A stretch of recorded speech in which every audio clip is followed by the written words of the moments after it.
Good morning, students. In the last lectures, we are discussing the health services. There are total 1814 means 1814 primary hospitals open in the Maharashtra all over the India, and 360 community hospitals are also available, especially in state of Maharashtra from 31st March to 2017. There are two schemes launched by Maharashtra government to increase or expanded the health services of Maharashtra, that is NRHM National Rural Health Missions and NUHM National Urban Health Missions. In two different schemes, they are given all types of satisfactory facilities for hospitals related services or health related services. Okay, they are specially providing the hospitals sanitation facilities, hygiene facilities, nutrition and safe drinking waters. These are the facilities they are providing. Also, the Maharashtra government are divided the health services in three types, that is called three tiers. In the first tier, they are decided the primary health services centers, means all over the villages they are open one of the government hospitals, especially the primary health services, which is all given services for especially child and women's. Also, they are opening the community health hospitals. Okay, that is community health services. They are reach still district level and district and secondary district level. Also, the in the third types, they are created the they are bonding with medical college, means when the students are teaching, they are also doing some practical knowledge for primary level. Okay, so these are the three types opened by Maharashtra government. Also, we are watching in the last lecture, that is tourism. In tourism, we are watching that in Maharashtra there are different types of places available, which is attractions by the different kind of tourists in all over the world. So the Maharashtra government is decided to promote the tourism industry. Also, they are created the policy of tourism policy in 2016. There are three objectives we are watching. The first objective of this policy is to reach the Maharashtra on first state or primary state for tourism still 2025. Second one, in Maharashtra we have to try to invest 13,000 crore to developing tourism industry. Also, they are keep some motive like created 1 million additional job for Maharashtra's persons in the tourism sectors. This is the motive kept in the policy of Maharashtra tourism policy 2016. Okay, they also created the department for applying this policy, that is called Maharashtra Tourism Development Corporations. Okay, it is nodal agency, means government is not interference on that agency, but they are doing their works to expanded tourism sectors more and more influentially. Okay, so these sectors or this nodal agency is organized so many festivals, just like Ellora festival, just like Elephanta festivals. Means if the tourists are going to there, they are enjoying so many and they are looking the cultures of Maharashtra, they are looking the tourism of Maharashtra. Also, Maharashtra government is or MTDC government agencies launch the scheme of Maha Brahman. In this one, they are showing the different kind of projects, experimental project to the tourists, just like agro tourism, village tourism, food tourism, safaris, tribal lifestyle. Okay, in this one, they are showing how the agriculture products are expanding in our Maharashtra, how the village rural areas are living in Maharashtra, why the Maharashtra is developed in rural area. Also, they are define the different types of food cultures of Maharashtra. They are define the safaris of Maharashtra. They are define the tribal lifestyle of Maharashtra in the this one scheme, that is Mahabrahman. Okay, सो जो बाहर के tourist आएंगे उनके लिए महाभ्रमण नाम की scheme open है, जहाँ से महाराष्ट्र की ये सारी चीज़ें उनको दिखाई जाती है।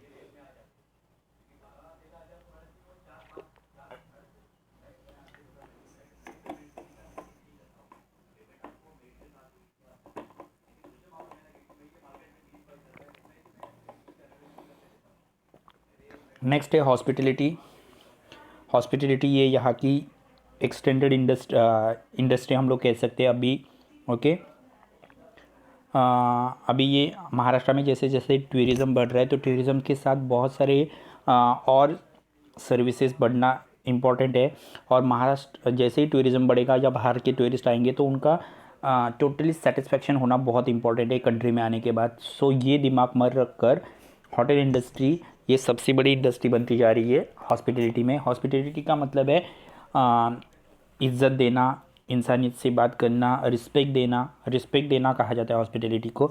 तो हॉस्पिटलिटी या रिस्पेक्टफुली लाइफ ये अभी नया बिजनेस बन चुका है, ऐसा हम लोग कह सकते हैं। हमारे इंडिया में बहुत सारे होटल्स है फॉरेन टूरिस्टर के लिए रहने के लिए। तो होटल में आने वाले जो टूरिस्टर है या टूरिस्ट है उनका सेटिस्फेक्शन बहुत इंपॉर्टेंट है, इसलिए होटल मैनेज इंडस्ट्री को हॉस्पिटलिटी इंडस्ट्री कहा जाता है। जैसे बहुत सारी इंडस्ट्री या बहुत सारी बिजनेस अभी टूरिस्ट लोगों के लिए जो ओपन है उनमें हॉस्पिटलिटी दिखाई जाती है, रिस्पेक्ट दिया जाता है कस्टमर्स को, उनकी सेटिस्फेक्शन के ऊपर ध्यान दिया जाता है। स्पेशली एयरलाइन सर्विस है, मुंबई गोवा क्रूज़ शिप है। क्रूज़ यानी बड़ा सा जहाज़ होता है जिससे मुंबई से गोवा तक उनको ट्रिप की जाती है या घुमाया जाता है। तो इसमें उनको जो चाहिए वो सारी सर्विसेज दी जाती है। ओके, देन एक फैंसियर ट्रेन है, डेक्कन ओडिसी नाम की ट्रेन है, जो राजा महाराजाओं की तरह उनको ट्रीट करती है। उनका चार्जेस भी उस तरह पे किया जाता है। तो राजा महाराजाओं की ट्रीटमेंट उनको एक ट्रेन में मिलती है जहाँ से वो ट्रैवल करते हैं। ओके, उस ट्रेन में सारी फैसिलिटीज़ से अवेलेबल है। उनको टॉयलेट से लेकर रात को सोने तक की जो जो चीज़ें चाहिए वो भी उनके वेस्टर्न स्टाइल में ये सब उनको अवेलेबल करके दिया जाता है। बहुत सारे महाराष्ट्र में रेस्टोरेंट है जहाँ पे हॉस्पिटलिटी यानी कस्टमर का सेटिस्फेक्शन या कस्टमर का रिस्पेक्ट देखा जाता है। नेक्स्ट है बहुत सारी जनरल टूरिज़्म में भी, जैसे आपको बहुत सारी बसेस या बहुत सारे रेलवेज से जो टूरिज़्म किया जाता है तो वहाँ से आपको वहाँ पे भी हॉस्पिटलिटी बहुत देखने को मिलेगी। इवेंट मैनेजमेंट एक नया तरीका ओपन हो चुका है जॉब के लिए, जिसमें आपको किसी एक इवेंट के लिए सारी चीज़ों को मैनेज करना है और उसके लिए लगने वाली सारी चीज़ों को अवेलेबल करके देना है। That is also hospitality industry. So respect देना कंज्यूमर्स को या कंज्यूमर्स का सेटिस्फेक्शन करना, ये एक मोटिव सामने रख के ये इंडस्ट्री चलाई जाती है। Okay, next one entertainment industry है। आपको मालूम है इंडिया ये लार्जेस्ट नंबर फिल्म को प्रोड्यूस करती है पूरे वर्ल्ड में।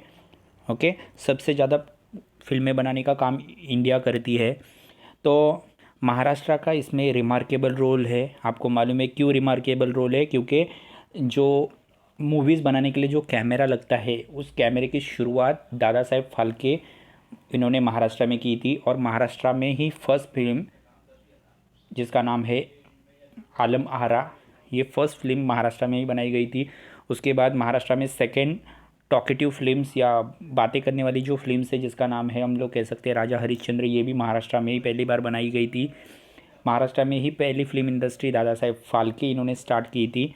ओके, उसके बाद महाराष्ट्र में ही राज कपूर ने राज आर के इंडस्ट्री स्टार्ट की थी। तो इंटरटेनमेंट और महाराष्ट्र का एक रिमार्केबल रोल है। बहुत सारे जो हीरो एक्ट्रेस या एक्टर्स है उनकी लाइफ महाराष्ट्र ने बनाई है। आपको मालूम है राजेश खन्ना से लेकर जो फर्स्ट फिल्म स्टार माना जाता है वहाँ से लेकर आज तक के जो नए जनरेशन के हीरो इन सब की लाइफ एज एन महाराष्ट्र और महाराष्ट्र की फिल्म इंडस्ट्री ने बनाई है। इंटरटेनमेंट इंडस्ट्री में बहुत सारे लोगों को जॉब में अवेलेबल होता है। स्पेशली वहाँ पे कचरा उठाने से लेकर कैमरामैन है, एडिटिंग करने वाले हैं, डांसर्स है, कोरियोग्राफर्स है, सिंगर्स है, देन एक्टिंग करने वाले एक्टर्स एक्ट्रेस है, को एक्ट्रेस है, प्रोड्यूसर्स है, डायरेक्टर्स है।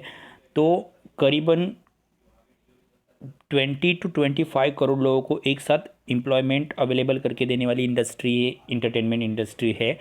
ओके, कोल्हापुर ये रीजनल फिल्में बनाने के लिए यानी मराठी फिल्म बनाने के लिए सबसे बड़ा स्टूडियो कोल्हापुर में अवेलेबल है। ओके, तो जो रीजनल फिल्में होती है यानी या महाराष्ट्र की जो मराठी फिल्में होती है उनके लिए कोल्हापुर एक फेमस जगह है। वहाँ पे कोल्हापुर में एक अलग से स्टूडियो बना के रखा है, जैसे वो इंटरटेनमेंट इंडस्ट्री में काम करता है। उसी तरह मुंबई में गोरेगांव में बॉलीवुड का स्टूडियो अवेलेबल है, या बॉलीवुड के लिए फिल्में बनाने के लिए सेट्स अवेलेबल है। यहाँ से बॉलीवुड के लिए सबसे बड़ा दुनिया का सेट मुंबई इस जगह पर अवेलेबल है, गोरेगांव में। तो ये फिल्म इंडस्ट्री हमारे यहाँ पे बहुत बड़ा एक इम्पैक्टफुल रोल निभाती है हमारे इंडस्ट्री में। ओके, नेक्स्ट है महाराष्ट्र में कोऑपरेटिव मूवमेंट्स कौन कौन सी चली, या महाराष्ट्र में आज भी कौन कौन सी मूवमेंट चलती है, कौन कौन से झगड़े चालू है, कौन कौन सी चीज़ों के लिए महाराष्ट्र गवर्नमेंट फेमस है। कोऑपरेटिव मतलब एक साथ मिलजुल के जो मूवमेंट की जाती है उनको कोऑपरेटिव मूवमेंट कहा जाता है। ओके, तो महाराष्ट्र की सोशल या इकोनॉमिक सिचुएशंस या कंडीशंस में प्रिविलेजेस लाने के लिए या सुधारने के लिए बहुत सारी कोऑपरेटिव मूवमेंट ओपन हो चुकी है, स्पेशली रूरल एरियाज़ में, यानी गाँव में कोऑपरेटिव इंडस्ट्री या कोऑपरेटिव तरीके से काम चलता है। बहुत सारी कोऑपरेटिव सोसाइटी है, जो कोऑपरेटिव सोसाइटी एक दूसरे को सेल्फ हेल्प यानी एक दूसरे को हेल्प करके चलाई जाती है। जैसे दूध के लिए गोकुल महामंडल है, जो एक साथ मिलकर काम करता है, सेल्फ हेल्प करता है एक दूसरे को। डेमोक्रेसी इससे डेवलप होती है, उसी के साथ इससे इक्वलिटी जैसा माहौल रहता है। महाराष्ट्र में आपको हर जगह पर स्पेशली रूरल एरियाज़ में इक्वलिटी का माहौल दिखाई देगा। एंड सोल्डरिटी मतलब भाईचारे से रहने की आदत है यहाँ पे लोगों को। किसी बात में वो लोग जो फार्मर्स है वो एक दूसरे को हेल्प करके या कोऑपरेटिव सोसाइटी बना के जो नॉर्मल से नॉर्मल या पुअर से पुअर फार्मर्स है उनको रिच से रिचेबल फार्मर्स बनाने के लिए हेल्प करते हैं एक दूसरे को। दैट इज़ कोऑपरेटिव मूवमेंट है। ओके, अभी कोऑपरेटिव मूवमेंट कहाँ कहाँ पे चलाई जाती है, तो एग्रो प्रोसेसिंग। ओके, जो नागपुर के जो लोग हैं वो सिर्फ स्पेशली संतरे की ही प्रोडक्शन करते हैं, एग्रो प्रोसेसिंग। नासिक के जो लोग हैं वो ग्रेप्स के ऊपर वो लोग कॉन्सेंट्रेट करते हैं। जलगांव में जाओगे तो वो केले की खेती करते हैं। तो ये एक टाइप से कोऑपरेटिव है। ओके, दूसरा उसमें दूसरे टाइप की खेती जानबूझ के नहीं करता है ताकि एक जगह से ही वो एग्रो प्रोसेसिंग की काम चले। ओके, जैसे शुगर इंडस्ट्री में आप देखोगे तो सोलापुर नंबर 1 पे है, ज्वार इंडस्ट्री में सोलापुर नंबर 1 पे है। तो वो एक दूसरे के प्रोसेस में इंटरफेरेंस नहीं करते, कोऑपरेटिवली काम करते हैं। ओके, सारे फार्मर्स मिलके एक जगह पर अपने प्रोडक्ट्स बेचने के लिए लाते हैं और सबको इक्वल रेट मिलता है। दैट इज़ कोऑपरेटिव मूवमेंट है। एग्रो प्रोसेसिंग में ये आपको दिखाई देगा, एग्रो मार्केटिंग में भी ये आपको दिखाई देगा। अगर आप आओगे MPNC या NPC मार्केट जो है जहाँ पे चीज़ें बेची जाती है, उन सारी जगहों पर भी कोऑपरेटिवली काम चलता है। जो एक फार्मर्स को रेट है वही सभी फार्मर्स को एप्लीकेबल होता है। दैट इज़ एग्रो मार्केटिंग है, तो उसमें भी कोऑपरेटिव मूवमेंट आपको दिखाई देगी। शुगर कोऑपरेटिव मूवमेंट है, बहुत सारे शुगर इंडस्ट्री या बहुत सारी शुगर के जो हम लोग कह सकते हैं कि जो उसके इंडस्ट्री है या फर्म्स है वो एक दूसरे को हेल्प करके काम करती है। ओके, और इन शुगर इंडस्ट्री में भी कोऑपरेटिव तरीके से काम चलता है। तो जहाँ पे एक शुगर इंडस्ट्री का जो शुगर का रेट लगाएगी वही सभी जगह पर वो एप्लीकेबल होगा। जो एक फार्मर्स को पैसा दिया जाएगा गन्ने के, तो वही सभी फार्मर्स को वही शुगर केन की वही प्राइस दी जाएगी। That is sugar cooperative industry है हमारे यहाँ पे। नेक्स्ट है फिशरीज़ कोऑपरेटिव इंडस्ट्री, जो आपको कुलाबा में दिखाई देगी या मुंबई में दिखाई देगी, फिशरीज़ इंडस्ट्री है। ओके, ये भी कोऑपरेटिव तरीके से काम करते हैं। यहाँ पे भी मछलियों का सेम प्रोडक्शन किया जाता है, मतलब लाया जाता है। सबके फिशरीज़ के रेट सेम होते हैं। ये फिशरीज़ सभी जगह पर ऑल ओवर द वर्ल्ड में बेची जाती है। उसके लिए मिलने वाला पैसा सभी जो फिशरिंग का काम करने वाले जो फिशर्स है वो एक दूसरे को आराम से बांट के लेते हैं, प्रॉपरली बांटा जाता है। तो ये एक टाइप से फिशरीज़ का बिजनेस भी कोऑपरेटिव तरीके से किया जाता है। नेक्स्ट कोऑपरेटिव का तरीका है डेयरी सोसाइटीज़, मतलब हमारे यहाँ पे मिल्क का भी जो प्रोडक्शन है वो भी एक कोऑपरेटिव की तरीके से किया जाता है। ओके, बहुत सारे फार्मर्स है जो एक जगह पर अपने मिल्क को कलेक्ट करते हैं। जैसे गोकुल सोसाइटी में सारे महाराष्ट्र का मिल्क कलेक्ट होता है, फिर वहाँ से वो सभी जगह पर डिस्ट्रीब्यूट होता है। वहाँ से आने वाला पैसा गोकुल में पहले जमा होता है और गोकुल से सारे फार्मर्स को पहुँच जाए। तो एक टाइप से ये कोऑपरेटिव सर्विसेज है।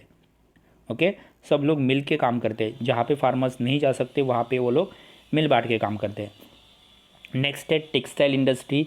ये भी एक लोकेटेड इंडस्ट्री है। टेक्सटाइल यानी कपड़े का इंडस्ट्री, पहले तो मुंबई में बहुत सारी कपड़े की टेक्सटाइल की मिल्स थी, अभी तो भिवंडी या कुछ पर्टिकुलर जगहों पर ही टेक्सटाइल इंडस्ट्री है, स्पेशली विदर्भाज में है और भिवंडी मुंबई में है। तो टेक्सटाइल इंडस्ट्री भी कोऑपरेटिव की तरह काम करती है। ओके, वहाँ पे एक जगह पर कॉटन्स बनाए जाते हैं, कॉटन से क्लोथ्स बनाए जाते हैं और वो सब जगह पर डिस्ट्रीब्यूट किए जाते हैं। ओके, बहुत सारी हाउसिंग सोसाइटीज़ भी है। ओके, तो हाउसिंग सोसाइटीज़ होगी तो उनके ऊपर सोसाइटी के जो रूल्स रेगुलेशंस है वो सबको एप्लीकेबल होते हैं। सोसाइटी में अगर रहना है तो सोसाइटी के रूल्स रेगुलेशंस के हिसाब से रहना पड़ता है। तो इससे जो आगे जाकर आपको आपके घर टूटने का जो प्रॉब्लम होगा या जो बाकी डर जो आपके अंदर होगा आपके घर लेने के बाद, वो सारे डर इस हाउसिंग सोसाइटी के कारण निकल जाते हैं। बहुत सारे कस्टमर स्टोर भी है जैसे मॉल्स है, तो ये एक तरीके से कोऑपरेटिव की तरह काम करते हैं। कोऑपरेटिव यानी मिलजुल कर रहने का।